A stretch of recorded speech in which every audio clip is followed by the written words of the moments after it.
D'abord cette information. Justice. Le ministère public a requis la peine capitale contre Ferdinand Kambere, secrétaire permanent adjoint du PPRD.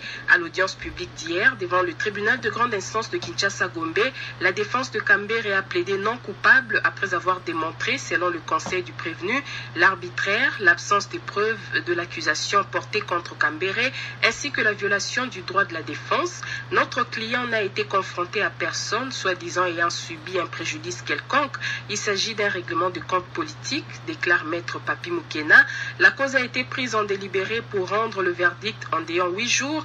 Rappelons que c'est depuis le 20 décembre 2021 que Ferdinand Kambere a été arrêté et détenu à la prison centrale de Makala pour coups et blessures sur un collègue de son parti avec qui il n'y a jamais eu confrontation devant le tribunal, sa plainte ayant été retirée, mais le ministère public a décidé de le poursuivre puis il a requalifié l'infraction initiale en une tentative de meurtre présumé. Madame Actualité, notez aussi que les membres des comités de gestion de la Régie des eaux, de la Société commerciale de transport et de port SCTP ex-ONATRA, les pétrolières Kobil et Sonaïdro sont suspendus de leurs fonctions. La décision est d'Adel Kaïnda, ministre du portefeuille, mesures préventives en lien avec quelques actes de mauvaise gestion décriés par l'inspection générale des finances. Le même arrêté de la ministre du portefeuille suspendant ses mandataires nomme des intérimaires aux postes restés vacants. L'action d'Adel Kaïnda est la réponse à une demande du chef de service de l'inspection générale des finances IGF, Jules Alinguete, qui exigeait des sanctions administratives à un groupe de mandataires accusés de mauvaise gestion à la suite d'un audit initié par l'IGF. L'audit aurait révélé des détournements de sommes importantes. Retour au Nord Kivu, 2 députés nationaux mis en cause dans le procès des ADF qui se déroule depuis quelques jours dans la ville de Beni. Kirotsongo Grégoire et Kasereka Kizerbo ont été cités par un combattant ADF comme collaborateur et ravitailleur de cette rébellion ougandaise. Des allégations rejetées par l'un des députés cités, plus de détails avec Martial Papi Moukeba.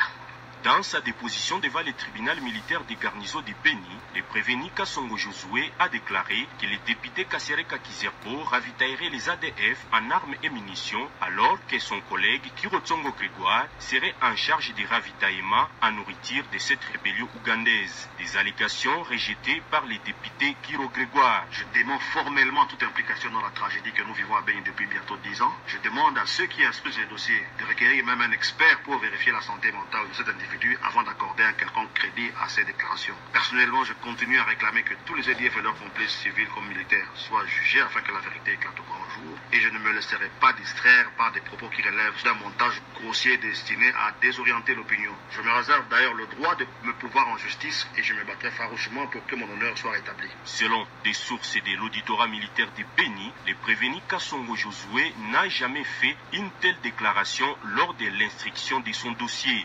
Il aurait toutefois avoué être combattant ADF depuis 10 ans et avoir participé en août 2021 à l'attaque de Kassana qui avait coûté la vie à 10 civils, précisent ses sources. Beni, Martial